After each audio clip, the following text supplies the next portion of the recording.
All right, I would like to call the Ferndale City Council meeting to order for Monday, April the 9th, 2012. Please rise for the Pledge of Allegiance. I pledge allegiance to the flag of the United States of America and to the republic for which it stands, one nation, under God, indivisible, with liberty and justice for all. Thank you, and thank you all for coming. Madam Clerk, would you call the roll, please? Councilmembers Galloway? Here. Lennon? Here. Martin? Here. Piana? Here. Mayor Coulter? Here, yes, thank you. We have a quorum. Next item of business would be the approval of the agenda. Are there any changes, additions, deletions to the agenda this evening? I move to accept the agenda. Support. Good. Moved by Martin, supported by Piana. Any other questions or comments about the agenda? Madam Clerk, please call the roll. Councilmembers Galloway? Yes. Lennon? Yes. Martin? Yes. Piana? Yes. Mayor Coulter? Yes, thank you. The agenda is adopted. Next item of business would be, oh, and you know what? I forgot to add. What's that? I should have added that. The commissioner's here. I was going to add him as under presentations, but we'll have him come up during called audience if that's all right. We do have two presentations this evening. The first presentation is by the Ferndale Public Schools. And there she is. Hi, good evening. Good evening. I'm Stephanie Hall. I'm the Director of Pupil Services and Community Relations for the Ferndale Schools. I have some exciting things that are going on in our school district, in our schools, and with our students to let you know about. Our robotics team from Ferndale High School made the state finals. They're in the top 15% in the state, and they've been invited to go to the state finals this coming weekend. They found out that they were going to state without having raised funds, because they didn't think they were going anywhere. So they're having a big fundraiser tomorrow at Treat Dreams. They've named a flavor called Nuts and Bolts, and 25% of the profits will go to the team. I'm afraid what might be in that ice cream. Yeah. I'm sure it's better than it sounds. It'll be crunchy. So good luck to them, and they'll be competing next weekend.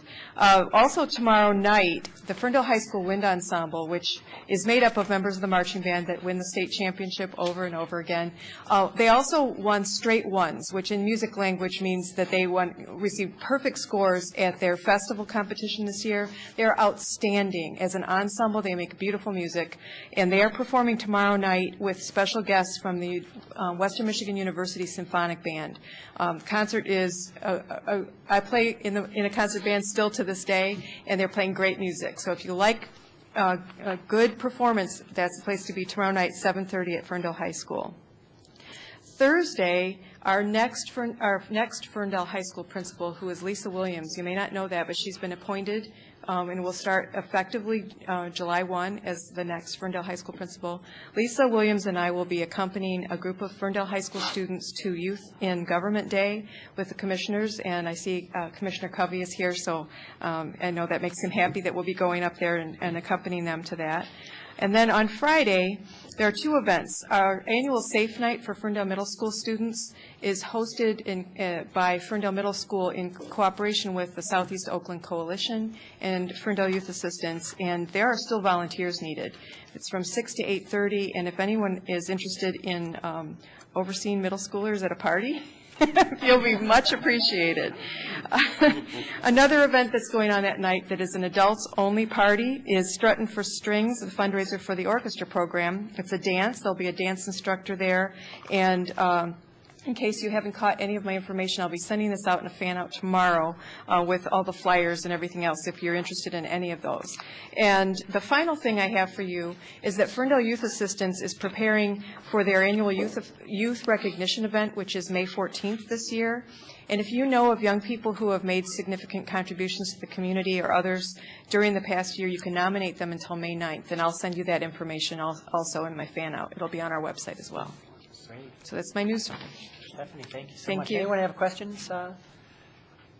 Appreciate you coming. Thanks. Good to see you. Our second presentation is a presentation by the Ferndale Historical Society. Good evening, Mr. Mayor, Council. Good evening. Good to see you. It's good to see you, too. It's a pleasure to be here with you this evening. We have some exciting news that we would like to present to you.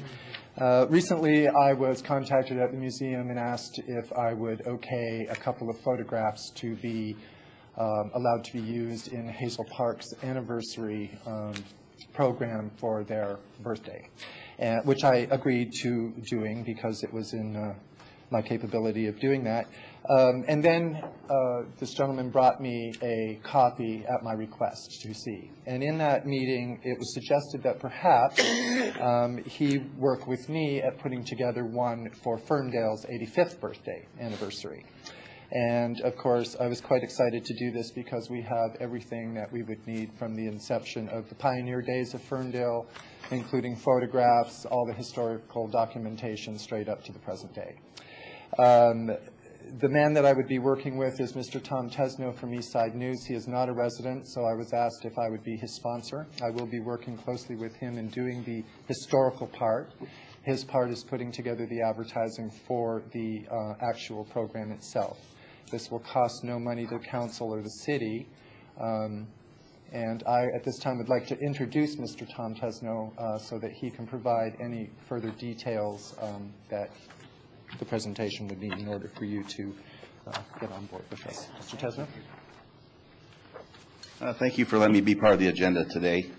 When I first met Gary and went over to the museum, I was astonished because all the cities I've worked with before does not have a museum. And when I saw the artifacts and stuff and how well organized it was, I just fell in love with, I'm a history buff, and I just fell in love with the city of Ferndale. Some of the exciting things that they brought up. One thing that caught my attention was that they had a hand grenade from World War II that was donated to the museum, and they showed it for 4 to 5 years and let the kids and everybody examine it, and they found out it was a live hand grenade. So the fire department said that they couldn't dismantle it, so I guess they roped off the area, and the bomb squad came and dismantled the live hand grenade. And it's still there under glass, without the innards, of course, and without the pin. But some of the history of Ferndale, including a gentleman who was in the Civil War for Ferndale, marched for 10 years for the Ferndale Historical Parade, and he died in 1937. There's a lot of history over there. In other words, you're just loaded with history. And what we'd like to do, I don't know if you had a chance to go over the paper. Did anybody get a chance to see the paper and stuff? That doesn't cost the city money. We'd like for you maybe to run an ad or consider running an ad if the funds are available this summer.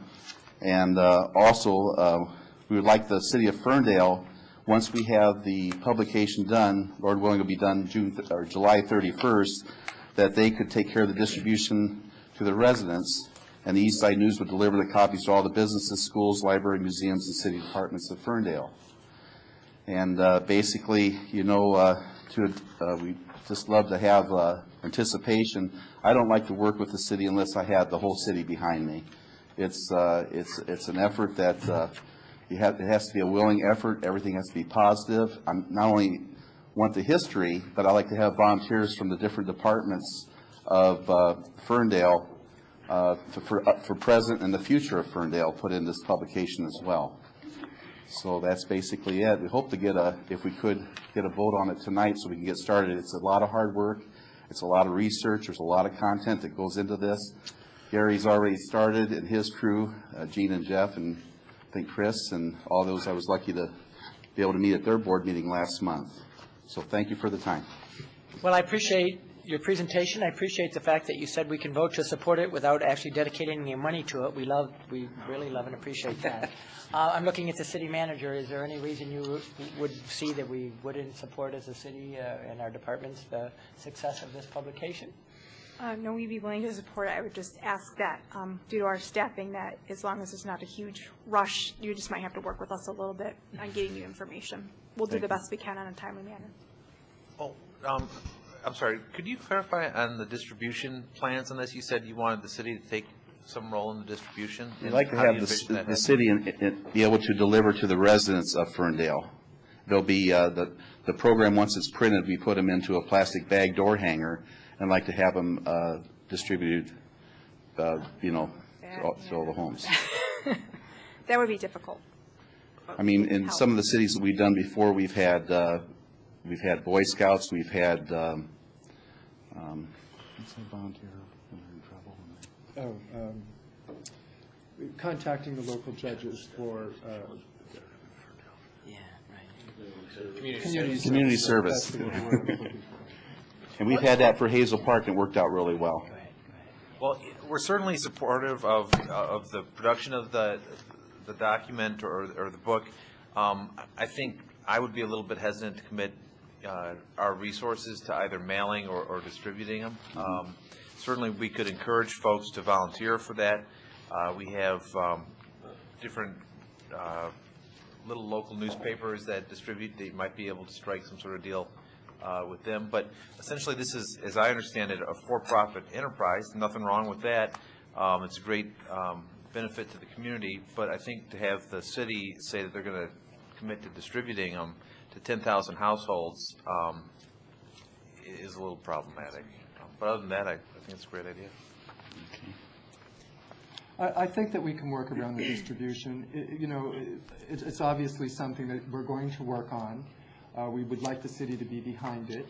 I certainly, in between now and the time of publication and it's time to deliver, I can certainly myself work towards getting in contact with the Boy Scouts and some of these other organizations. Well, we can also check with Stephanie at Ferndale Friends, Right, too. yeah, I work with her, I write for her, so I can talk with her as well and maybe get it as part and package when they deliver their newspaper. Right. Certainly can work with her and see. So there's different avenues I personally can look to take as far as distribution.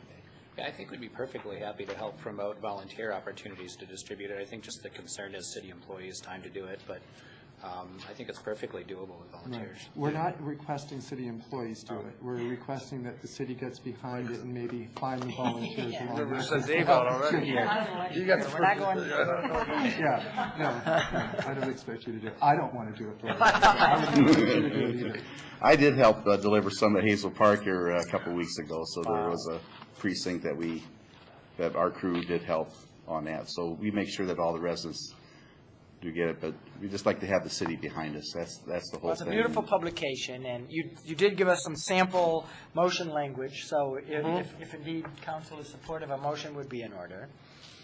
Sure. I'd like to make a motion that the city of Ferndale support the 85th anniversary program facilitated by Eastside News and the City of Ferndale Historical Society and Museum. Support. Moved by Martin and supported by Lennon. Any further comments or questions on this motion? Madam Clerk, would you call the roll, please? Councilmembers Lennon? Yes. Martin? Yes. Piana? Yes. Galloway? Yes. Mayor Coulter? Yes, thank you. That motion is adopted. Thank you. Thank you. Thank you. Gary, before you go, by the way, I was tickled pink to hear from Gary that he thought that the script to the State of the City was worth putting in the Historical Museum, but apparently he thought it was, so I knew you were coming tonight. I brought it if you want to come up. Yes, absolutely. The original version for what for future posterity. Thanks so much. Thanks, Gary. Appreciate it. Mayor, we did draw up a letter for you to sign for our contact with the businesses and stuff as well, so. Okay, if you want to make sure our clerk has it, she'll Okay. get it to me for signature, that would be great. Thank you. Appreciate it. Thanks for your effort. Appreciate it. All right, that is our final presentation. The next order of business would be a public hearing.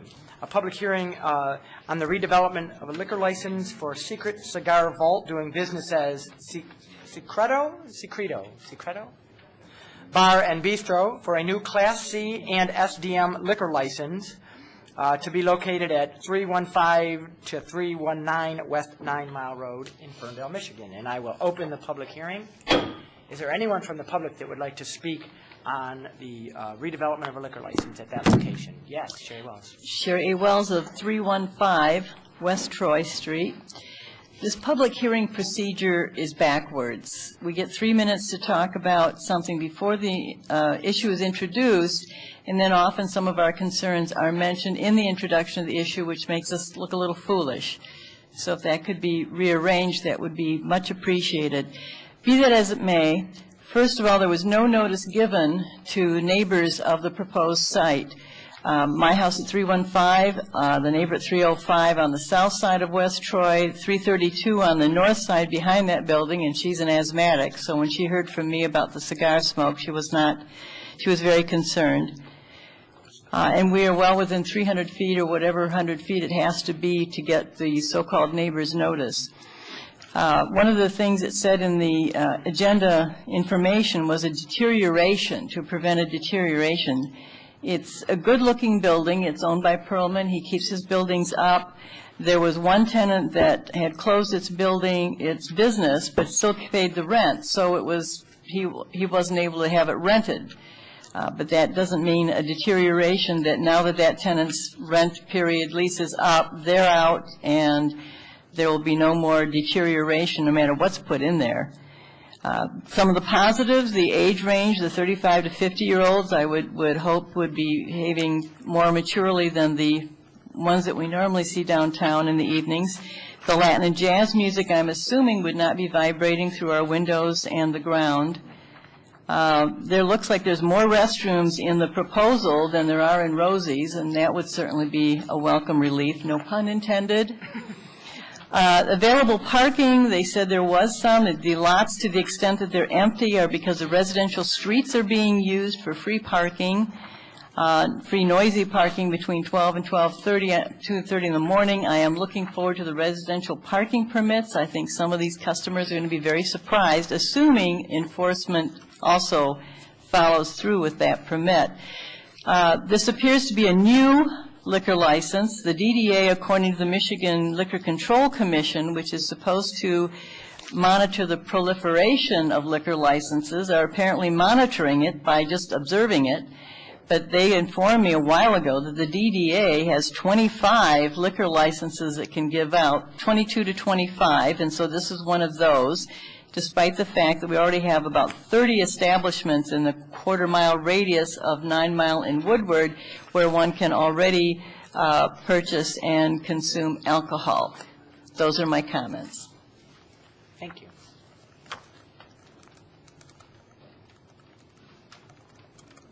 Commissioner Covey. Thank you, Mr. Mayor. Craig Covey, 276 West Breckenridge. Wasn't really going to speak on this tonight, but I am so excited about the idea since Ms. Wells got up and made her comments. I want to share that I think this proposal is very, very exciting. As usual with Ferndale, it's something that will be unique.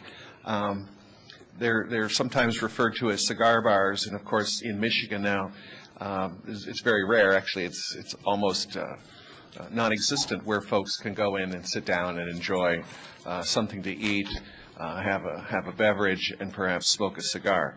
I'm not a cigar smoker, but I do know that there are a lot of folks who do, and I think this would attract a group of folks that Ferndale is looking to attract. I think we're looking at business owners, people that are middle-aged and older, maybe people after they're done with a golf game or over lunch or over business.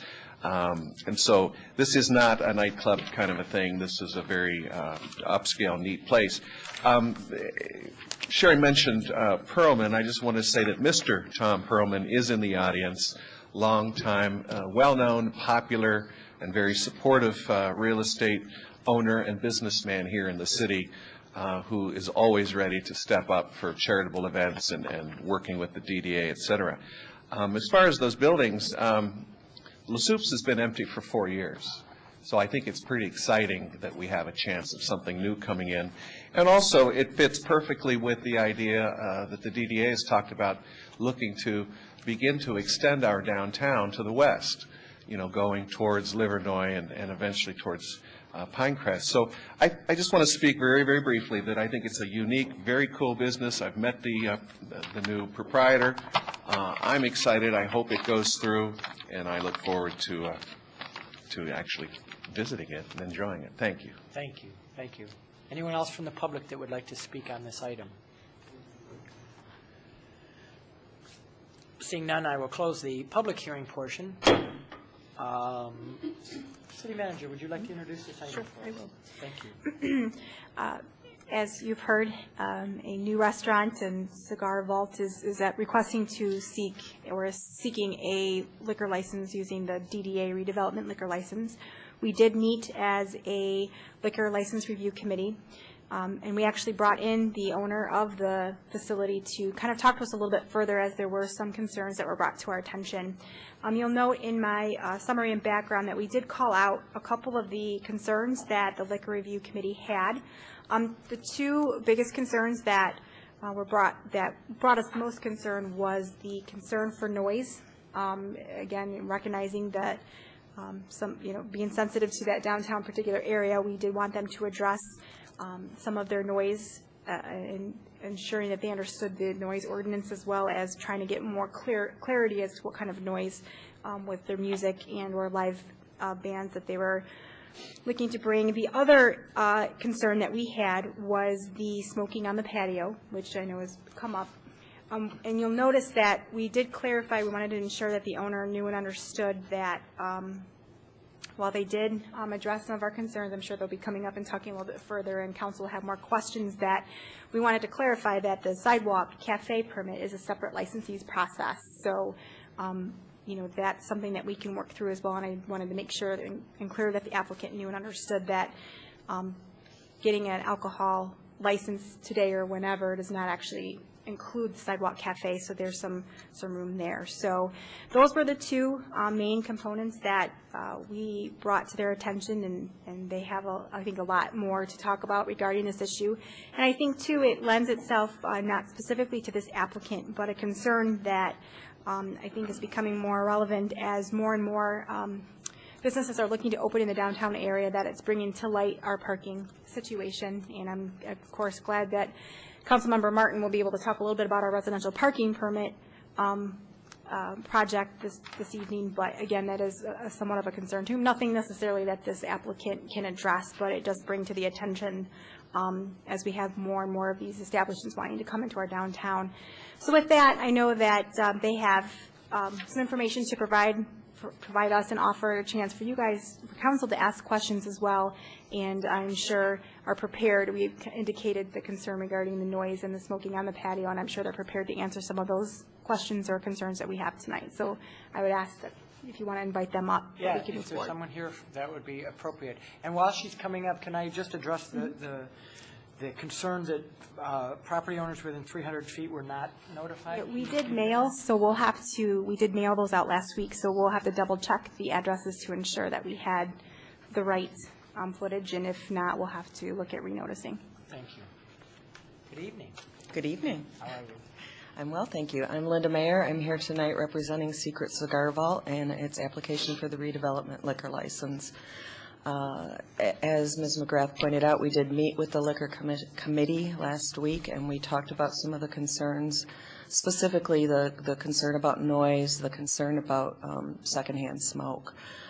Also, since we met, the issue has come up with respect to availability of existing liquor licenses in the city of Ferndale.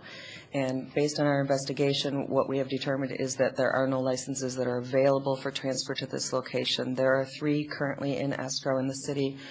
One is the old Post license. If you're not aware, it is in bankruptcy. It's got several liens on it that we believe far exceed the value of the license.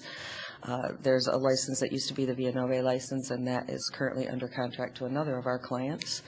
And a third license that's tied to the location, held for the benefit of a future tenant, and is not available for sale to be transferred to a new location. So that's the status of the escrowed licenses. We've submitted the factors without boring you by going through all of them. I'll hit on what I think are the high points for you guys. Noise has always been a concern. We've heard it. We've addressed it, I think, in the committee. I've had some follow-up conversations with both the client and the architect. And the way I understand it is that this sound system is designed to be specific targeted speakers. There is no big dance music booming. There's no subwoofers. There's none of that going on. They are very targeted micro speakers over each sort of seating, each separate seating area, so that the sound is more like a Bose sound. Clear sound, not loud sound, and they're specific to certain areas. Same thing on the patio. It's my understanding they have these micro speakers that are mounted under the umbrellas and target sound directly down. It's not going to be blasting out the open windows trying to drive sound outside to the people that are sitting on the patio. So we believe that it will be contained to the property, potentially the space between the building and the outdoor patio, but not certainly anything that will be blasting out beyond the buildings across the street. Or all of the seating is in the front of the building. All of the operations are in the back of the building. There's no parking behind there, so there should be no reason for any sound carrying back into the residential areas. Smoking, secondhand smoke was another concern that was raised. As I assume you all know, there's such a thing as a cigar bar exemption to the smoking ban in the state of Michigan. There are relatively few exemptions out there, but they are specifically targeted to permitting cigar smokers to be able to come into a lounge environment, enjoy food and drink and their cigar all in the same place. But there are internally and externally concerns about the smoke. Nobody wants to go sit, I don't care if it is a cigar lounge, in a place that smells like stale smoke. To resolve that issue, the applicants have designed and will invest substantially in a smoke control system. The way it is set up, is my understanding, the air actually comes in from the outside areas. It is pulled up through the inside, and it creates a negative air pressure in the building. So over each table basically is a smoke, a ventilation system, if you will. And there's a central system that draws air from the outside and from the perimeters of the buildings and pulls it up through the roof and out, so that you don't have cigar smoke just wafting, out the open window. There is a garage door in the front of the building that, in the design, that will be able to be opened up. Part of the intent of that, of course, is to allow some open air dining, but it also allows them to run the ventilation system, draw all outside air, fresh air into the building and up and out, and air it out on a regular basis, so that you don't end up with that sort of stale smell every time you would open the door. As far as the outdoor dining, I know we're not addressing the sidewalk permit at this time, but we have talked about how to manage that when the door is open, when people are sitting at tables potentially smoking cigars. There is a tool out there that's basically a smokeless ashtray where they can smoke their cigar. When they're not smoking it, it goes into the ashtray. The smoke does not just go up and out into the environment. It goes into the ashtray, it's eaten, it goes away. So to the extent that we're concerned about the cigar smokers on the sidewalk having a greater negative impact than the cigarette smokers standing outside of the establishments next door, there is at least a plan in place to deal with that. Good. Okay.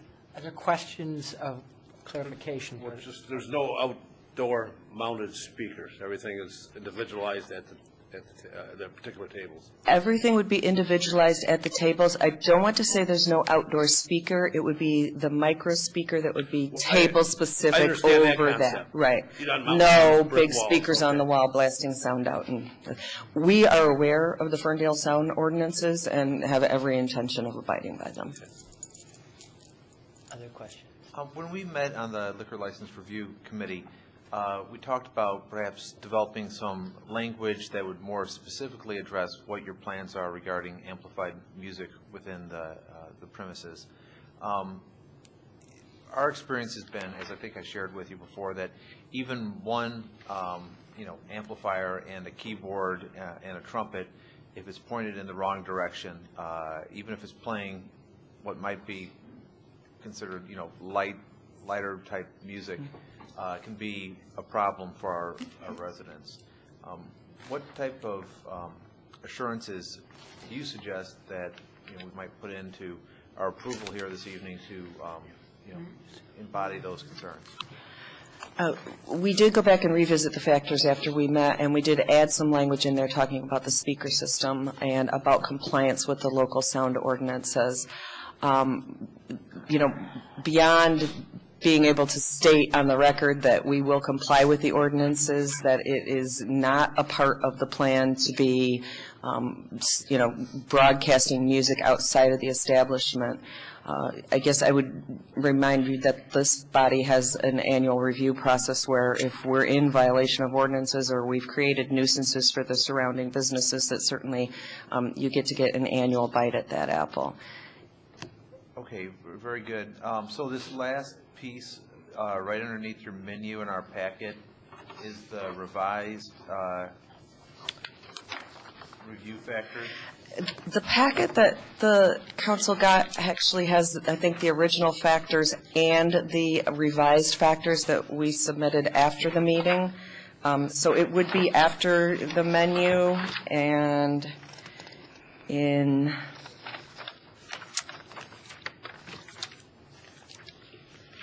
let's see if I can find the right factor for you.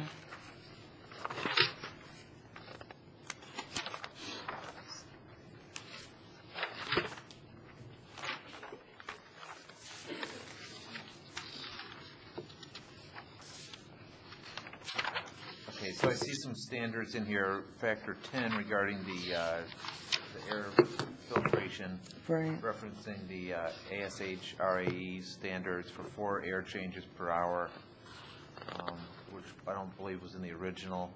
Correct, Then that was under added. 11, we have concentration of drinking establishment and discussion of, all right, let me take a look at this a second. So is it your representation here this evening that the speakers, the amplification of music within the premises will all be at the lowest level of our sound ordinance, which is essentially built-in speakers for ambient noise and not intended for any sort of concert purposes or that type Yes. of use? Yes. And would any sort of live music be unamplified?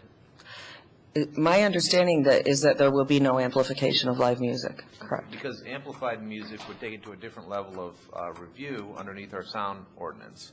I believe that there's there's 3 tiers of sound. So what we're looking for from Secreto, Secret Cigar Vault LLC, is that you maintain that first level of amplification, which is ambient noise, which we have in all of our restaurants and which generally does not create a problem, and that we not go to any of the higher levels with amplified live music or anything put on for dancing purposes or shows within the premises. Understood. And Yes. that's your representation to us? Yes. I would just ask that be put in the minutes specifically. I have a question. On one of the pages, the discussion factor pages, doesn't have a page number, but it is factor 16, size of dance floor, if any proposed by the applicant. It says, Secreto will have a small dance floor comprising approximately 100 square feet that can be converted from dining use and necessary. They expect to host occasional small Latin and jazz bands. So the bands will be amplified, right? It's not going to be acoustical bands. It is my understanding that it is intended to be small acoustical ensembles. Okay. Is that, yeah, please, Come up to you the want to come up? microphone. Yeah, come on up. Hello, how are you? I'm Ronald Haisha. Hi. A couple of the issues on the sound. Ronnie Haisha is the manager for Secret Cigar Vault. It is, the whole premise of it is acoustic. That's the Latin, and just for the sake of argument, before anything's put in a minute, every form of speaker requires a form of amplification built into the actual unit. So to say the word there will be no amplification, you can't run power to speaker without it. How loud it is will be determined by the amplification. But an example of what I'll tell you is that if there is a keyboard player, that has to go through, that's not acoustic. So in the event that there was a person playing a keyboard, that would be obviously amplified. But it's going to be in accordance with obviously what Ferndale's requiring of us. It's not anything of even acoustic guitars now are amplified. You can use an amplified version of acoustic guitar, but you still want the feel of an acoustic sound, which means it's not loud and blaring. And so that's one thing I don't want to get someone thinking that this is going to, and music's not, as she said, the music's in the front of the place, so, and to concern to neighbors, it would have to be, go out the door, over the roof, and that's just not going to happen. Well, the music is targeted to go to the center. I wanted to say that, I mean, we are very sensitive to what impact that your business has on the neighbors, and I think based off of everything that I've read, you legally comply so with all of the requirements by law, and we always welcome new businesses. But the reason I'm asking is because we know that businesses, when they set up, that the format that they originally set up with maybe a year or two later is no longer the type of approach and model for them to move forward to make revenue. And so my concern is that we want to be able to, if your format changes 2 years from now, that we have room for negotiation and flexibility, but also have meet the needs of the sound ordinance. So things change, and you can't be, you just don't know what they are 2 years from now. I understood. This was an issue that came up at the committee meeting, and we've talked about it at some length. I guess I would start by saying that Secret Cigarval is 3,883 square feet. It has 71 indoor seats. It is not going to be a big box dance club. It wouldn't accommodate it if we thought that was a concept that would sell. So there are constraints just simply in terms of the physical space that really wouldn't enable us to turn this into another big Ferndale boom box sort of a nightclub. And Ronnie can speak to the concept. The whole cigar bar business, if you will, is really founded on the cigar sales. It's a business that's built around a very expensive humidor, a very expensive smoke control system, ventilation system, if you will, and some expensive electronics that go along with that. So it's not the sort of business that would readily be flipped into a dance club. The investment, it wouldn't pencil that way because of the expenses involved in starting a cigar bar. I don't know. Briefly, I'll say that for what we spend for the humidor, and it's all Spanish cedar, and the temperature control that has to maintain the integrity of a cigar, and saying that it means the humidity of the entire place because it has an adverse effect on the cigar lockers where people can store their cigars after they purchase them and keep them there in the lounge setting. And the barrier walls and what have you, it would be much cheaper if I decided I wanted to be a club owner to come back and see you guys or wait for someone to lose a liquor license, because what we're spending in just the humidor is basically, that's where our backbone of our business. And to let you know the importance of it, Churchill's in Birmingham, that's just going up now. They're the only other place in Michigan that has the exemption to do cigars, alcohol, and food. And in saying that, their demographics are, for the most part, my demographics, and for what they're spending in the, she said, the controlling of the smoke and the humidification, it's much more advantageous. I can't turn it into any other type of bar. It's actually would mean tearing the whole place down and starting from scratch, and for what it costs to do the exemption through you guys, it wouldn't be advantageous. In regards to the size, as she said, I mean, the seating is limited. I don't have nightclub-esque anything in the place, so I hope to God that we are, you understand that this is, the cigar is the premise of this, and the food and the alcohol are the supplement to it. I'm a cigar place, and based on that, the sponsor, my largest sponsor, is a national sponsor who they have Tokyo, London, Los Angeles, New York, and now Ferndale would be added to that list. So I wouldn't be spending this into this to do a nightclub. Well, I also want to make the point that the sound is not just necessarily a nightclub problem. So this is a restaurant and bar problem as well. So those are what we're trying to balance here. And making sure that what I really want is if it's approved tonight, I don't want to hear any complaints coming out of it. I mean, that's what we want. That's why we're working on this, right? To make sure that that doesn't happen, and we avoid and mitigate those types of situations.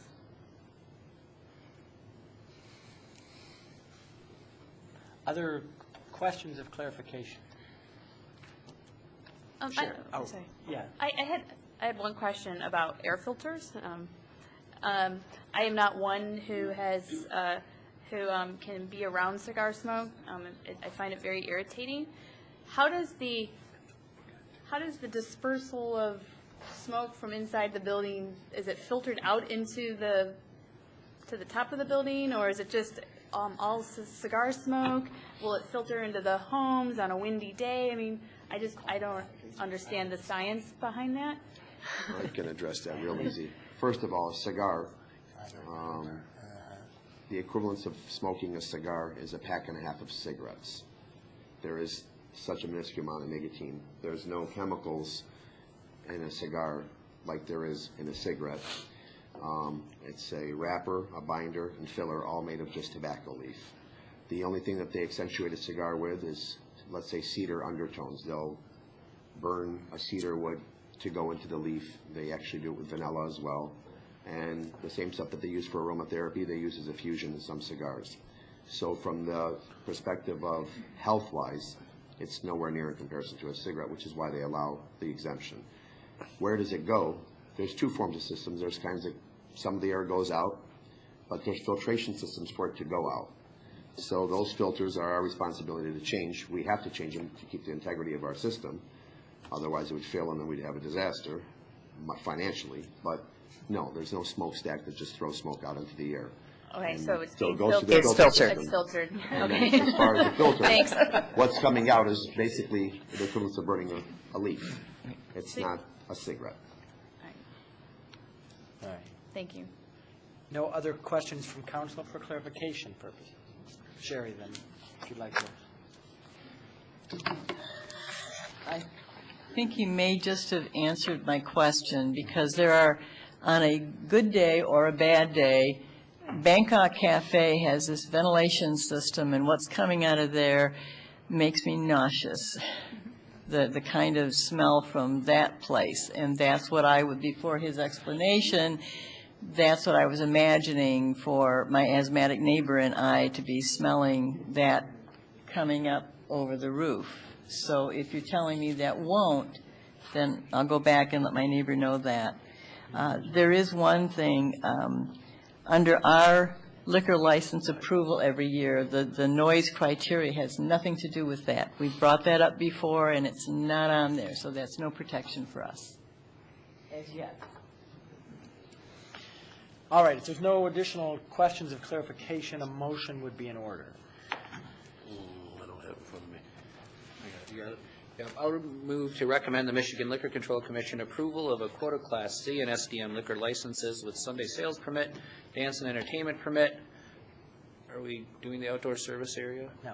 Okay. Well, I think you have to for the alcohol, but it doesn't. It doesn't count. the Okay. rest. Outdoor service area permit on city sidewalk, official permit food for applicant, Secrete Cigar Vault LLC, DBA Secreto Bar and Bistro under MCL 436.1521, A1B to Secrete Cigar Vault LLC, DBA Secreto Bar and Bistro, 314 to 319 West 9 Mile Road, Ferndale, Michigan, which is located in the Ferndale Downtown Development District and is approved to the above location above all others. Support. Oh, I guess it was supported by Lennon first, so I'll say moved by Martin, supported by Lennon. Are we butchering the name, by the way? What is it? I'm sorry. Secret. Cigar Vault. Secreto. Secret or secreto. Simplified it. Thank you. Well, Spanish should mean secret, so we're done word. gotcha. We're capable of learning. Secreto. We can do that. Oh, all right, all right. All right, so it has been moved by Martin and supported by Lennon. Now, is there discussion, comments on this item? I'd just like to make a Councilman comment and Martin. say, I appreciate your patience with us addressing the sound issue and the concerns that we've had. I appreciate the assurances you've given us, and thank you for the investment in the property here and the investment in Ferndale. We really appreciate you coming here. Thank you. Wish you well. Are you ready to All right, vote? hearing none, Madam Clerk, call the roll, please. Councilmembers Lennon? Yes. Martin? Yes. Piana? Yes. Galloway? Yes. And Mayor Coulter. Yes, thank you, that item is adopted. Thank you. very much. Welcome to town. Thank you. Thank you. Good luck.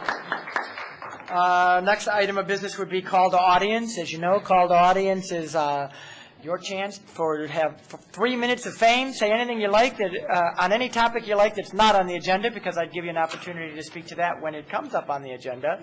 Please state your name and your address if you'd like, or write it down on the sheet of paper in the back so that our clerk knows who you are. We'll do 30 minutes now and more time if needed at the end of the meeting. Good evening. Good It's evening. Carol Jackson, 1947 Central. I'm here today representing the Ferndale Rotary Club. We're inviting all of you to our annual pasta dinner on the 19th of of April on a Thursday night at Blooms by J.R. Designs at 503 East 9 Mile. We'll be serving pasta made by the Emery is going to be donating pasta for us, and 2 different types of sauces. One will be vegetarian, one is regular. We have desserts from Treat Dreams, Petite's Cheesecake in Oak Park, Dave's Sweet Tooth Toffee. Salads will be donated by Shriners Silver Garden, and we will have a silent auction. All of the money and the proceeds go to locally to our scholarship fund for the Rotary and for our students in the area, and then also a portion of it goes to Rotary International for water conservation and such. Tickets are available in advance at Blooms or with any Rotary member, and adults are $10. Children are $5 from 3 to 10, and under 3 would be free. Again, the silent auction will be generating hopefully a lot of money for the Rotary so that we can add a couple more scholarships to our fund this year. And all bring friends, neighbors. We also have carryout, so there's no excuse not to show up. And thank you very much. I hope that you'll all be there. Thanks. Thanks, Carol. Appreciate it. Peggy Snow. Yes. Good evening. Peggy Snow with the Beautification Commission. And I'm here tonight to invite everyone to our event next Monday night, Monday, April 16th, a week from tonight. We're having Brenda Ziziak. She's the co-founder and president of the Southeast Michigan Butterfly Association, and she's going to give a program on how to attract butterflies to your garden. And I've seen Brenda speak before, and it's a wonderful program. She shows you the whole life of the butterfly from, she has host plants in her yard, and she shows how she tends to them until they become butterflies. And just the pictures of the flowers and the butterflies, it's just such a nice, relaxing 2 hours. And this is next Monday night, April 16th, at the library from 7 to 9. And everyone is welcome. Bring a friend. Thanks, Peggy. Thank you. Appreciate Oh, it. and I wanted to mention, this is part of Green Week. This is the first program of Green Week, Monday night. Thank you. Excellent. Thanks, Peggy. Good evening, Greg. Good evening, Council. Greg Pollica, Ferndale resident. I actually didn't plan on coming up here tonight, but before the budget meeting, I was standing outside and was reminded that we have, for lack of a better term, a clock tower in the courtyard between the police station and City Hall that has not been working since I moved in here in 2002 and wondered, can anybody investigate to see if we can get that repaired? Just a thought. All the parts are rusted on the inside. Appreciate it, yeah. Putting that on the city manager's to-do list. Thanks, Greg. Good evening, Kate. How are you? The chief and I shared a little knowing glance about that clock tower. Conversations have been had about that before. Hello, Mayor and Council. How are you guys tonight? I am here with my Fern Care hat on. Fern Care's, I think it's actually our 5th annual dinner. Maybe it's our 4th annual dinner, but our annual dinner is coming up on Thursday, May the 3rd. It will be at the Ukrainian Cultural Center in Warren again. Oh, sorry. Quiet in the audience, please. Thought someone was asking me a question. All right. Thursday, May the 3rd, 6 o'clock, Ukrainian Cultural Center in Warren. This is a large benefit for Fern Care. This is our largest annual event. This is where we bring in the donations that will help us subsidize the free medical care that we are providing to now over 250 residents from Ferndale and beyond. Ferndale is one of our top cities, but it certainly isn't the only city that we see patients from. We have patients from all over the Metro Detroit area, some from as far away as near Port Huron and Flint. People desperately need this service, and we're helping provide it. So hopefully you will join us for our Fern Care annual dinner. I know you'll be there, Mayor Coulter and Councilman Galloway. And hopefully, oh look, I got Councilwoman Piana. Okay guys, let's go. And I think Councilman Martin might be there as well. All right, Mike, I'm getting you next. I'm working on it. Okay. So thank you very much. And I'm taking my Ann Hauer hat off, and I will talk to you guys later. Thanks, Kate. Appreciate it. Good evening. Good evening, Mayor and Council. I'm familiar with many of you. I'm here to do a little pitch for the Michigan Fawn. This will be our 5th year, unbelievably. I remember when I came here 5 years ago and made a presentation about trying to get more volunteers to walk in the parade, and that's what I'm here for tonight. This will be our 5th year, as I said, and this is going to be kind of a unique year because of the close of the Iraq War. We're really striving to get at least 300 volunteers to walk with one name.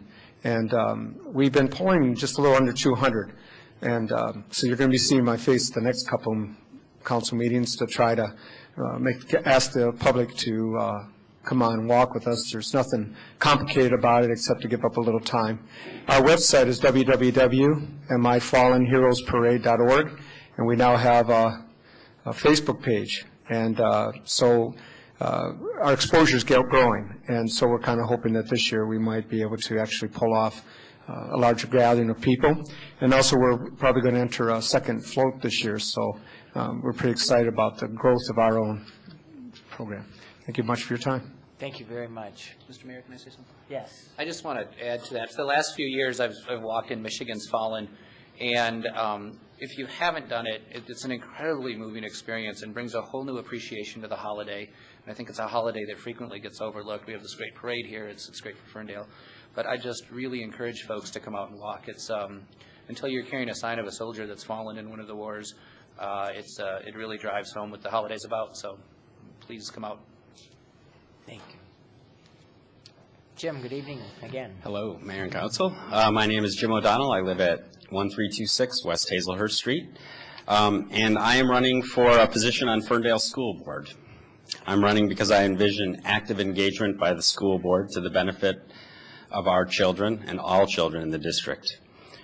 I choose to face and acknowledge the school district's challenges as a whole community. I choose to engage others within the district in my search for solutions. I choose to work to make Ferndale Schools a district everyone in the community can be proud of. I want a district that attracts families to choose Ferndale as a place to live. When talking to parents and others in the community, I hear a deep concern about Ferndale schools, and I want to address that concern. Our district has many strengths, including a terrific fine arts program, dynamic, talented teachers, engaged administrators at all of our buildings and staff, and excellent honors classes. But these things alone aren't enough to keep our district from having a reason for people to move away or to place their children in other schools. We can't be satisfied with the status quo. We need a district that embodies the values and aspirations of the whole community. So I'm running to build a Board of Education that has a culture of inquiry, where tough questions are asked and addressed, where we challenge administrators to achieve outstanding results for all of our students, to increase the number of resident families that choose Ferndale schools, to strengthen relationships with the community, to have complete transparency of all school board decisions so that everyone in the community knows what's going on, and to engage in comprehensive planning. So I seek the community's support in my bid, and if elected, together we will all build an even stronger Ferndale School District for the future. Thank you. Thank you. Christina, good evening. Good evening. And first off, I want to say thank you for approving Secret Cigar Vault and Bar. Secreto. Secreto. And I know it was a long time coming for Ronnie. Ronnie had been working with us for probably a good 2 years to try to get this up and going, and finally nailed that location, and great to see that vacant building soon to be no longer. So, and he's going to be doing an amazing renovation to that building. So, and also I wanted to thank Dan Martin, our councilman, for attending our National Main Street Conference last week. It was a great time, but also wonderful, wonderful information that I think all of us came back with, like, oh, like these are great ideas. We got to run with this. So, really appreciative of your time for coming with us. And It was a great conference. yeah, we had a really good time with everybody. I think everyone it was a good group of people, and we all got along really well. So, a couple of announcements for this week and next week. We have a lot of things coming up. On Wednesday, the DDA is working with the Michigan Retailers Association to host a meeting on Wednesday morning at 9 a.m. over at Dino's. They're going to be talking about business in general, the state of Michigan economy for retailers. So we invite everybody to join us, and MRA is actually sponsoring the breakfast. On Thursday, the DDA Board of Directors has their board meeting at 8:30 a.m., and we will be discussing the vendor ordinance at that time. So if anyone is interested in attending that meeting, please do that. It's at the DDA office again. On Thursday, there is, we got this through a call that was made from the Clean Energy Coalition. They're hosting a meeting in Novi, but it is really targeted for businesses and municipal leaders and property owners. It's on lowering energy costs and leveraging incentives. It is a 2-hour program from 10 a.m. to 12 noon over at the Novi Library. As well as then on Friday, the Rust Belt Market will be hosting a girls' night out. So a lot of fun that will be had. Then coming up, obviously, next week is Green Week. And I'm not going to go into the details of Green Week because the person right behind me does have all the details from the FESC. Thanks. Thanks, Christina. Hi, everybody. Helena Rose from the Ferndale Environmental Sustainability Commission. And yeah, I'm going to run through the events that we have planned for Green Week, which is April 16th through the 22nd. Monday, April 16th, we have Butterfly Day that Peggy already kind of went through with the Ferndale Beautification Commission presenting a presentation at the Ferndale Library and Butterfly Gardens. Tuesday, April 17th, we're having another presentation about gardening. This one is about starting seedlings and early direct seeding, and it's going to be a presentation put on by the Green Thumb Garden Center in Ferndale. And at this event, we're also going to be having a raffle of some items from Green Thumb. And really quick, there's some really awesome opportunities if you're into gardening. If you want to come and buy a raffle ticket, you can win a full garden setup for seed germination with an 81 pellet germination station, a T5 light with a heat map and 12 packets of vegetable seeds, and also some soil to grow some seeds. There's also going to be a prize available of a push rail lawnmower, so you can mow your lawn without using any gas. And then we're also going to be having some 12 pellet seed starting kits as well at that event. And we're also going to be having some free treats from Avalon at that. So that is Tuesday, April 17th at the Ferndale Library from 7 p.m. to 9 p.m. Wednesday at the library, we have Youth Day. That's going to be sponsored by Treat Dreams with free ice cream and a family story time from 6 p.m. to 7 p.m. Thursday, April 19th is Local Day, where we just encourage everyone to shop local, which Ferndale is pretty good at. And then you can also join Transition Ferndale at the Ferndale Library to discuss how to keep it local at the Ferndale Library from 7 p.m. to 9 p.m. Friday, April 20th, we have Celebration Day, where we're going to have our big Earth Day party at the Loving Touch, and that begins at 7 p.m. to 11 p.m. We're going to have a lot of different local businesses there with free massages and free healthy food and prizes and different vendors and different information about ways you can help the environment and just appreciate our planet. Saturday, April 21st is Bicycle Day. It's going to be a 25-mile bicycle ride, which starts at 10 a.m. behind downtown Ferndale Bike Shop. And that shop will also be offering free bicycle checkups for anyone who needs one. And that begins at 10 a.m. Finally, on Sunday, April 22nd, we don't have any official events planned, but that is Earth Day, the 42nd Earth Day. Even though Earth is a little older than 42, but it's kind of like being born on leap year. But it's just a day to celebrate the Earth and take good care of it. We should be doing that every day, but officially celebrate that day. And for more information, we have a phone number, a hotline for you. It's 248-709-9301. You can also go to downtownferndale.com, and you can also go to our Facebook page, which is facebook.com/FESC48220. And I know we've been being promoted on the library Facebook page and the City of Ferndale Facebook page as well. So there's lots of places online. If you do a little search for Ferndale Green Week, you can probably come up with additional information if you need it.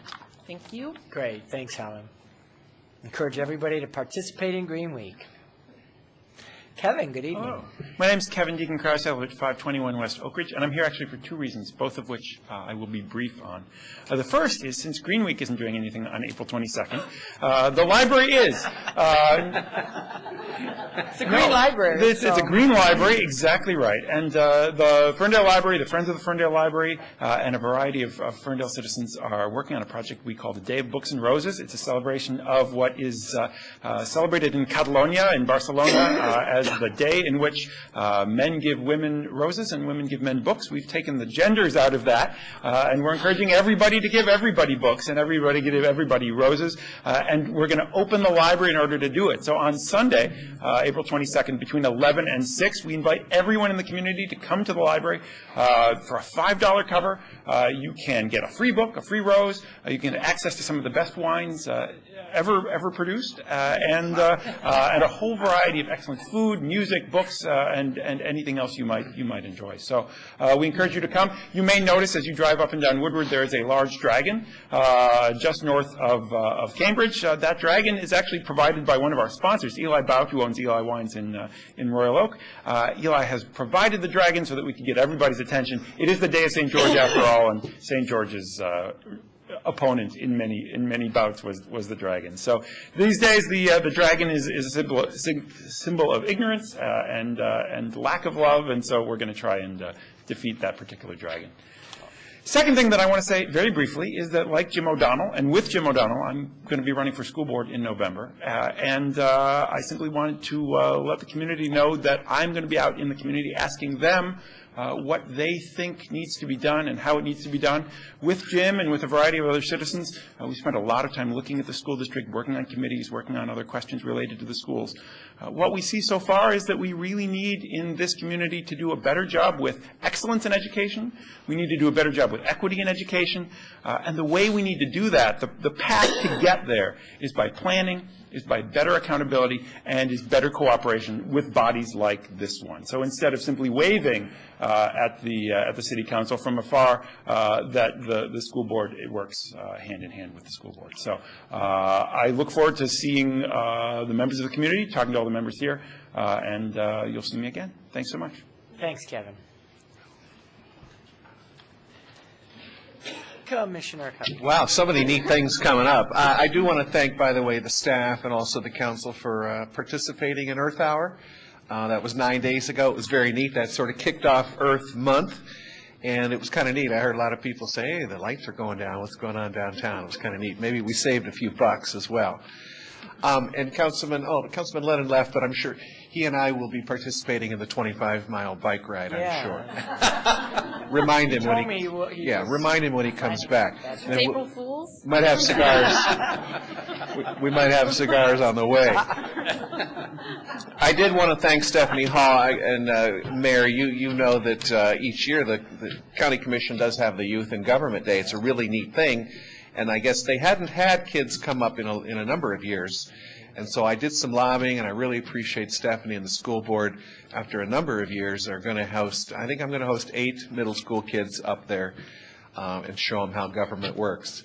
That's the good news. Yeah. Bad news is government's working pretty poorly lately. Just real briefly, the redistricting scandal is no better. It's actually worse. It's gotten pretty ugly up there.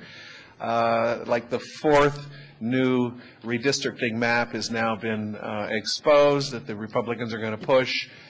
Totally changes our district at this point, if that goes through, and we are still challenging it. We don't believe it's legal, but this is the year of elections for county commission, and the new district, based on the Republican plan, would include Hazel Park on the east, Ferndale, Royal Oak Township, and then going up through parts of Oak Park, and then going up northwest and encompassing Huntington Woods. That's called gerrymandering, I believe is the phrase. And the worst part is, of course, is that longtime, well-known and popular Commissioner Helene Zach, who's represented the Oak Park and Huntington Woods area for a number of years, and I will be thrown into the same district. So I will probably be running for something. My name will be on the ballot, I guarantee you that. Helene and I are in discussions because we're very close friends and we're allies, and we'll figure out what's going to happen in terms of elections for us and county commission. But let me end on a neat note, and that is that on your agenda, the consent agenda tonight is the Pride Weekend Festival series of activities, including the Dyke March and I think the Color Run as well. So just real briefly, let me share with you that we are bringing back Ferndale Pride again this year. We think it's going to grow bigger and better than last year. Total support from the city staff. I commend Michael Larry. He's been very, very helpful and supportive, as well as the police chief, the fire chief, the DPW, and of course the city clerk. So it's going very well. It's going to be a 3-day series of events beginning on Friday the 15th, a Light the Night Walk Against Hate. There's a whole separate committee working on this, and they're going to have stations throughout downtown Ferndale at various places like the library, perhaps City Hall, perhaps Fern Care, the Vincent Chin Memorial. And it's going to focus, we're going to bring in groups that do education. It'll be a family-targeted affair. And as people walk through the downtown, they're going to hear from speakers talking about bullying, talking about hate, talking about discrimination. And we will have groups representing all the communities that make up the fabric of our society, the Arabic community, the gay, lesbian community, the transgender community. We expect folks from the American Chinese Society that helped us put up the Vincent Chin, women's groups. So it's going to be a pretty neat educational thing, and we will be lighting the night with candles, candelabras, things that don't catch fire, Chief, I promise you. Saturday is the annual Dyke March. The reps are here from that. That's going to be the 3rd or 4th year in a row for that event. A new event that the Chamber, of course, is working on is called the Color Run. That's going to be amazingly cool. And that, have you guys talked about that already, or should I? The Rainbow Run. The Rainbow Run. And it's a series of runs. There's actually a 5K run. I think there's a shorter run. There's also a walk. I know Councilman Lennon you'll be going, we'll be in the walk. I knew it was coming. We'll do the walk part.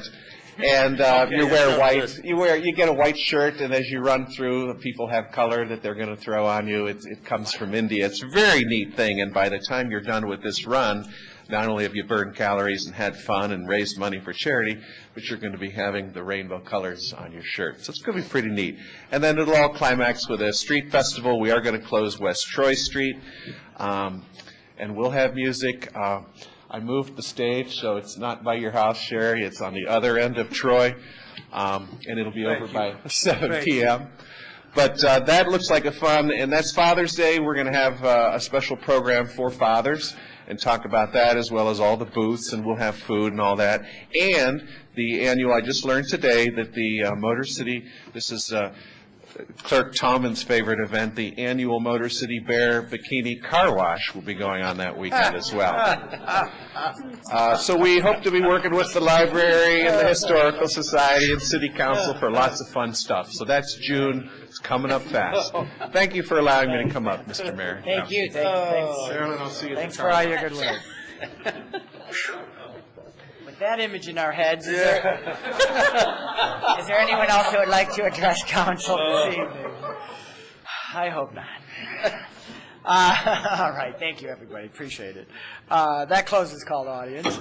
We'll move on to the consent agenda. Consent agenda, as you know, are items that council considers routine, and we enact these all in one motion unless somebody would like to remove something from the consent agenda and have it discussed separately. Let me read this evening's consent agenda. A, approval of the minutes of the regular and special meetings held March 26, 2012, and the special joint meeting of the Ferndale and Hazel Park City Councils held on April 3, 2012. B, approval of the special event permit for the Ferndale Cruise Night on Thursday, May 31st, 2012, from 5 to 10 p.m. C, approval of the special event permit for the Trunkin Treasure on Saturday, June 9, 2012, from 9 a.m. to 2 p.m. D, approval of the special event permit for the Southeast Michigan Dyke March and Rally on Saturday, June 16, 2012, from 2 to 7 p.m. E, approval of the special event permit for the Ferndale Pride and Market Days on Sunday, June 17, 2012, from noon to 7 p.m. Item F, approval of the special event permit for the Rainbow Pride Run on Sunday, June 17, 2012, from 8 a.m. to noon. G, approval of St. John Occupational Health as the city's designated medical director. H, approval of the license agreements as submitted by Dino Drop for outdoor cafe use on the pedestrian alley, authorization for the mayor to sign the agreement, and authorization for the city manager to approve the cafe fences. I, approval of the license agreements as submitted with Dino Drop for the extended outdoor cafe area use on the pedestrian alley for June 15th to the 17th, 2012, July 21st, 2012, August 16th to the 19th, and September 1st, 2012, and authorization for the mayor to sign the agreement. J, approval to adopt the resolution rescinding the objection to the renewal of a Class C liquor license for Thessaly Enterprises doing business as Bloom Nile, 545 West 9 Mile Road. And K, approval of the bills and payrolls as submitted by the city manager's office, subject to the review, as always, by our council finance committee. Is there any discussion on the consent agenda this evening? Any items to be removed from the consent agenda item? Oh, I'm sorry. We're not ready for public comment yet. We have to adopt, we have to Okay, have a motion. I'm not going on to that. say anything yet. Oh, okay. Oh, you're just getting ready. All right. Is there a motion? I move to accept the consent agenda as presented. All right. Let's support that. Moved by Piana, supported by Lennon. Any questions of clarification from council? All right, call to audience on the consent agenda. Okay. On Part B, where it said the Ferndale Cruise Night, I kept clicking on that attachment to see what it was all about, and it wouldn't open up. I was able to open up anything else I wanted, but for some reason not that one. So I'm just curious on what Ferndale Cruise Night is. Because I don't need to take it off. Oh, Mike, you want to come up and appreciate that? Michael? Okay. Thursday, May 31st, is the Ferndale Cruise Night, which is sponsored by the Detroit Metro Convention and Visitors Bureau, which is sponsoring this event because prior to that, starting on Friday, is what they call the Hot Rod Power Tour, which is people who own classic hot rods that are coming from all over the country into Metro Detroit, and they wanted to feature Woodward as a part of their activity. So that's why we're doing this. It's pretty much a car show, and it will consist of closing East 9 Mile from Woodward to Bermuda and the library lot for just that small area for that one evening of 4 hours. And who sponsors it? The Detroit Metro Convention and Visitors Bureau. I just wanted to hear you say Detroit again. All right. Any comments or, we have a motion in a second, right? Piana and Lennon. Any comments from council, questions? All right, Madam Clerk, would you call the roll on the consent agenda, please? Councilmembers Martin? Yes. Yana? Yes. Galloway? Yes. Lennon? Yes. Mayor Coulter? Yes, thank you. The consent agenda is adopted. Now on to the regular agenda. Item A, consideration to remove the traffic control signal at the intersection of Hilton and Brickley. And Police Chief, are you introducing that item this evening, or? Thank God. Yes, Your Honor, All I'd right. be happy to. Mayor and council, the police department, through its traffic control department, has been making an effort to identify traffic control signals and signage that is no longer necessary. The first one on the hit parade here is this signal at Hilton and Brickley. We have been exploring this for the last 6 months. We have put it on flash. We've experienced no additional traffic accidents. We had the Traffic Improvement Association inspect this under the Michigan Manual on Uniform Traffic Control Devices to see if it met any of the warrants that would justify a traffic signal at that intersection. It does not meet any of the 9 warrants. So the Traffic Improvement Association gave us a list of things to do in order to make sure that it was best practices to remove it. We have accomplished all of those. The last one that we did not accomplish prior to making this request was the notification to anyone within 300 feet of that location, with the assistance of the Derek Delacourt. We have sent those letters out, and anyone that would like to, we're not required to have a public hearing on it, but we did invite anyone from the public that wanted to comment on this traffic signal this evening. I don't know if anybody doesn't appear that anybody's here for that, but. Is there anyone here to speak to that item? No, I think I know everybody left, so. So it is our recommendation, as is TIA's recommendation, to remove that traffic signal from that location. What's council's pleasure? I have some history questions. Why was the light put there in the first place, and why are we removing it? That's a good. What, I mean, what's changed? That's a good question that I really don't have a good answer for. That's why we have begun exploring several of these traffic signals that seem to have no real use. There's another one at Silman and Hilton that we're exploring that TIA has also given us opinion on. We're looking at the traffic control device on Pinecrest at Lewiston. We also believe that that is inappropriate, does not need warrants. So we're catching up to speed to find these traffic signals that seem to be placed in areas that have no real function. And we're inspecting them and putting them on flash to see if they do impact the traffic flow, and having TIA take a look at them to see if they actually meet warrants. All right, well, you probably expect this coming from me. So I am critical of studies that just analyze traffic flow and don't include pedestrian analysis. So traffic lights can reduce speed so that pedestrians can cross safely. So I'm wondering what the pedestrian... The warrants do include pedestrians. Okay. So they have made observations. And in the warrant listings, they did evaluate for pedestrian crossing as well. So it does not meet the pedestrian volume warrant or the school crossing warrant that does cover pedestrian usability to the intersection. And this went through the community development filter? Yes. Jared was part of the process. Okay, gives me hope.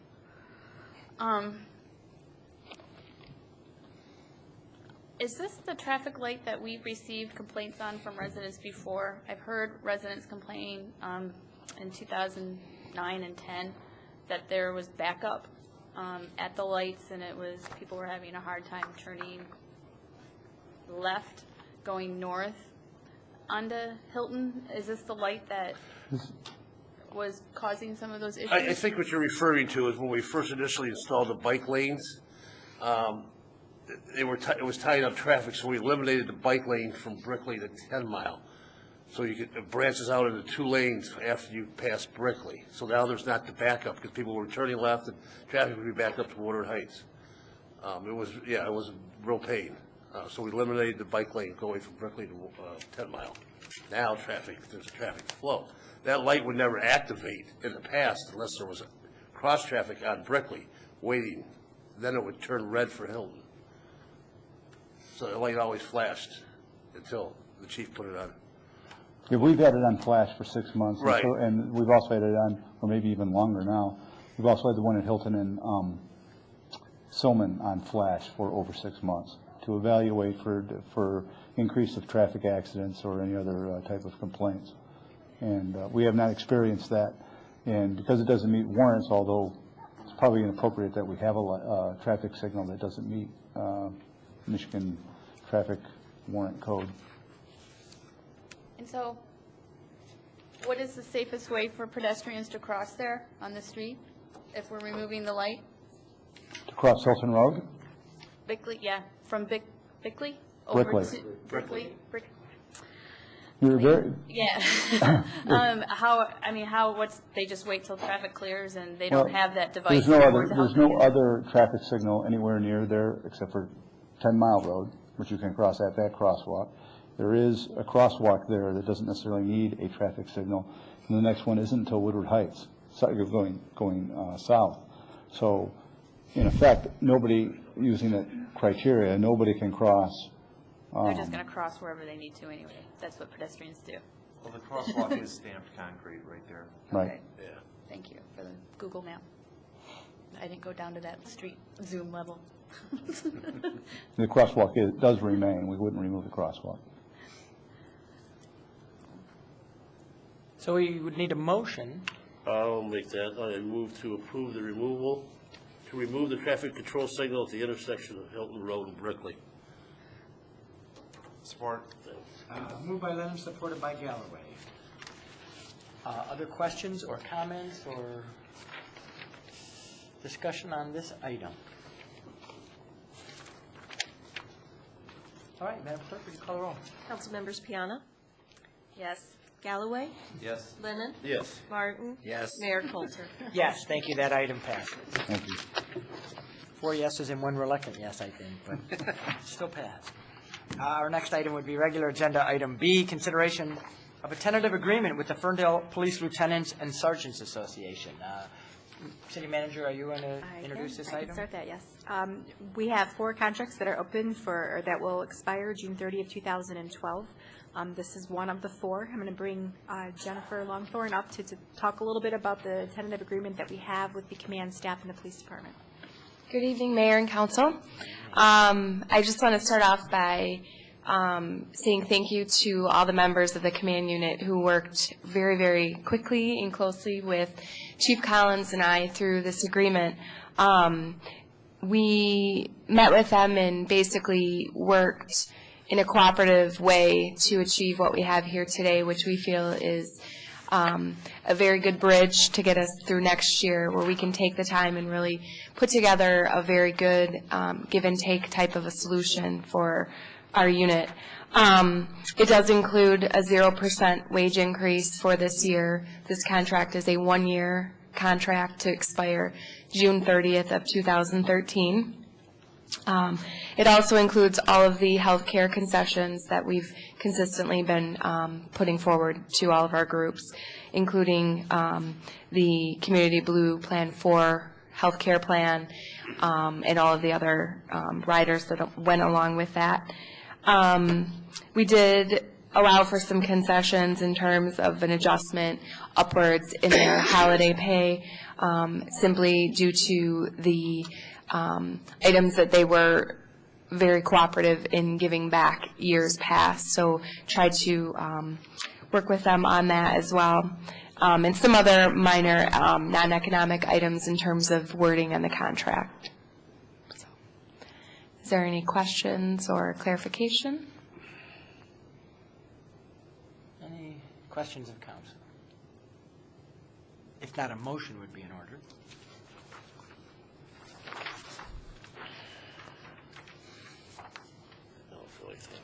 But I can't make it.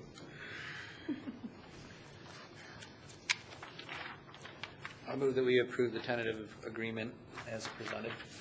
Support. Moved by Martin, supported by Galloway. Any comments or discussion on this item? Jennifer, I'd just like to say thank you for your work on this, and also thank you to the members of this bargaining unit. Again, it's a wage freeze again, and it's a shared sacrifice in what all of our employees have been willing to do, and we certainly appreciate that. And I look forward to the day when we're rewarding people for the great work that they do, because they certainly do. But we appreciate the effort of you and the bargaining unit. Thank you. Madam Clerk, would you call the roll, please? Councilmembers Galloway, Yes. Lennon. Yes. Martin. Yes. Piana. Yes. And Mayor Coulter. Yes, thank you. That item is adopted. Really quickly, can I just throw a reminder? We are hosting our interest-based bargaining training open to council this Wednesday at 10 o'clock at the library, where we have members of all of our bargaining units that will be attending. So we're looking forward to it. Thank you. Oh, thank you. Great. Our next item of business would be the call to council. Police Chief, anything further for the good of the city this evening? Nothing this evening, Your Honor. Thank you. All right, thank you. Our Fire Chief, Chief Sullivan, anything tonight? Nothing tonight. Jennifer, anything else from the HR department? Sherilyn, anything from the city clerk's office? Nothing tonight. Oh, sure. Our city manager, April McGrath. Sure. It is budget season in City Hall, I can tell you that right now. Just a friendly reminder that as far as planning purposes, we are still intending on hosting the second installment of the budget hearings on Monday, this coming Monday, from 5:30 to 9:30. It will be a budget-focused meeting. There's no regular meeting attached to that. We will be moving on to the special funds as well as hopefully at that meeting, moving into some concrete goals and movement forward on addressing any other questions you have regarding the budget and hopefully some direction in effort to get that approved. Which moves me into the, let me back up a little bit more on that one. If we need more than Monday, we have the potential to meet on, if you would like, but before the council meeting again from 5:30 to 7:30 on April 23rd, and we also have it scheduled right now for another 4-hour session April 30th. So we have plenty of time to make sure all the information you have is available. But that does lead me to the budget approval. That is scheduled for May 7th per home rule. And what we were hoping to do is, because of having that meeting on the 7th, is host our regular meeting on the 7th and be able to then not have a council meeting on May 14th. So the intent would bring have a normal meeting, any agenda items that need to be approved on the 7th, and eliminate the 14th meeting. And if council is amenable to that, we will have a resolution requesting that change on April 23rd, and we'll do as much noticing as we can, make sure that papers gets a press release and we put on Facebook and things of that nature to make that change. Is that comfortable for issues from council on I know that's an off moving our night, meeting so from the 14th to the 7th? No. Sounds good. Thank you. We'll move Forward forward to with the that. budget meetings, actually. Not me, but yeah.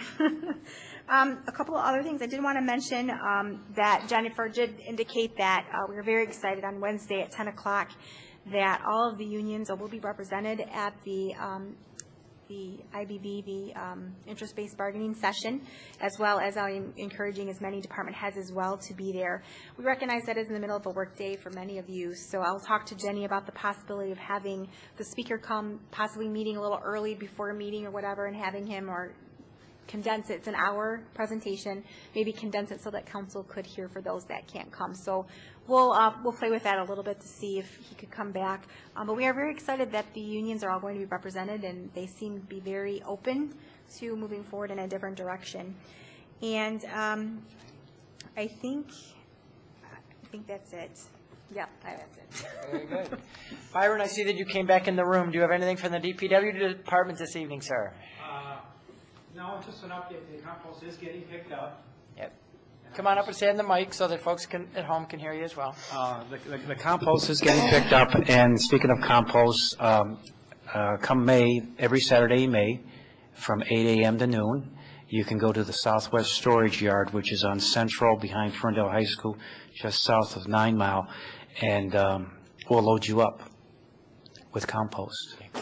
A lot of times they'll bring a pickup truck. People will bring a pickup truck. We have a front-end loader, and it's free. But you do have to be a resident. We will check your driver's license. But it's a pretty good deal. Yeah, it's a great deal. Yeah, so I did want to let Saturday in people. May. Yeah, every Saturday in May from 8 a.m. to noon. And it's real easy to get to. You just go down 9 Mile to the flashing light, which is Central, hang a left, and just go to a dead end, it's about a half mile down, and you'll see it on the right-hand side. Thanks, Byron. You're welcome. All right. Our city attorney, Dan Christ, anything this evening? Very briefly, I had an opportunity to meet with the fire chief and fire marshal, and on your next agenda, there should be an ordinance regarding a new public act that regulates fireworks. It limits the abilities of cities to have ordinances on that issue with narrow exceptions as it relates to the use of consumer fireworks. So that will be on your agenda at the next council meeting. Okay, thank you. Councilman Martin. Yeah, thanks. I just want to give an update on the residential parking program, the pilot program that we're starting. Residents in the impacted pilot area, which is on West Saratoga from Allen to Woodward and West Troy from Farmdale to Allen, were mailed letters and notices today describing the program and inviting residents to an informational session to ask questions on Wednesday, April 25th. Effectively, what this program will do is to start to address concerns that residents have raised in the area over long-term non-residential parking on that street. And to accomplish that, we are adjusting the enforcement hours from 11 a.m. to 11 p.m. In addition, the 2-hour parking will remain on West Troy and West Saratoga, but we will issue residential parking permits to participants to exempt them from that rule. so residents can park on the street as long as they need to. We will also increase enforcement in that zone during this pilot period, and to address folks who are violating that 2 hours. And hopefully that will provide some alleviation. I don't think it'll address everything, but I think it's a good step forward, and it shows the city's in good faith is working with the residents to try to address some of their concerns that's there. One of the things I like about doing this as a pilot program too is the question is, did we do any good? And we're going to do pre-program measurements by survey from the residents. So as part of this, the residents will fill out a survey, and then we'll measure again at the end of the pilot period to find out if we've made a meaningful impact by looking at this. And then, we can measure the success of the program at that point in time to decide what we want to do with it from there. But I think this will be good for the area. It is a voluntary program, but I highly encourage residents on both streets to participate. Excellent. Good work, Dan, on that too. Well, the staff's done great work here. All right, is that all? Yes. That's excellent, thank you. Councilman Leonard. Community Center, the Recreation Department, is gearing up for spring and the summer, their programs. So I'm encouraging the residents to get out there and sign up for a lot of wonderful programs Jill's put together over there. So get online or get up to Community Center, sign up. What else do I have? My son has got a birthday this week. I want to say happy birthday to Ryan. He turns a big 27. And that's it. Good, thank you. Mayor Pro Tem Piana, anything this evening? Yeah, calling all parents with some babies who need their diapers changed. I am participating again in the Great Diaper Exchange with the Modern Natural Baby on Saturday, April 21st, starting at 11:30. I had the pleasure of being an official for the international record of how many babies changed at the same time in cloth diapers. And last year we had over 60 parents come with their babies, and Kate Baker and I registered them in, and it was a fantastic event. So please help out Modern Natural Baby, and I think you have to register with them, so contact Emily on Facebook under Modern Natural Baby, and you can be part of the worldwide phenomenon of most babies changed in cloth diapers at one time. And then prior to that, I will be participating in the Green Week bicycle ride, and then riding over to Natural Baby. So hopefully everybody will come out for Green Week. It's one of my favorite weeks in Ferndale, of course. So lots of fun. And that's it. Councilman Galloway. The Ferndale schools as well are participating in Green Week, and an employee of my law firm, Susan Kristen, wanted to be here this evening to talk about Kennedy School's activities and that, but she wasn't able to, so I'll make a little announcement. Kennedy School, as some people may know, is a green certified school by the state of Michigan. So Susan and her team over there put together a lot of initiatives, from recycling to on every sort of level, to just raising awareness amongst the kids and their parents as to green issues. This Saturday, April 14th, Kennedy School is having a number of activities over there. Multifamily garage sale to raise money for the school, electronic and appliance recycling drop-off, and a native plant sale. So it begins at 9 a.m., runs to 3 o'clock. Kennedy School is located on 24220 Rosewood in Oak Park. And you can either drop off stuff or that you're not using anymore, don't want to put into the trash stream, or pick up some things for your house or your garden. So looks like a great activity. People who want more information can call 248-918-9297. That's this Saturday, April 14th, from 9 to 3. That's it. Excellent. And I just have a few quick items tonight. I want to thank everyone who came out to the State of the City address, and in particular thank the Chamber for hosting a really fun event. Thank Rufino Valentine and the great folks at Valentine Vodka for hosting us over there. It was a really nice event, and I appreciate all of their help. I want to reiterate something Christina from our DDA said. We have been talking about the vendor ordinance for a while up here, and so this Thursday morning will be your chance. If you're a business owner, especially a business owner in the downtown, if you're a vendor, if you're a resident who's concerned about it, this Thursday morning at 8:30 at the DDA offices would be a great time, if you can, to stop by and express your concerns or opinions about that. Finally, just speaking of bikes, I'm starting to bike now, and I'm not up to 25 miles yet, but I'm working on it. And I just want to say, I did a lot of bike riding around town this weekend, and the city is looking great.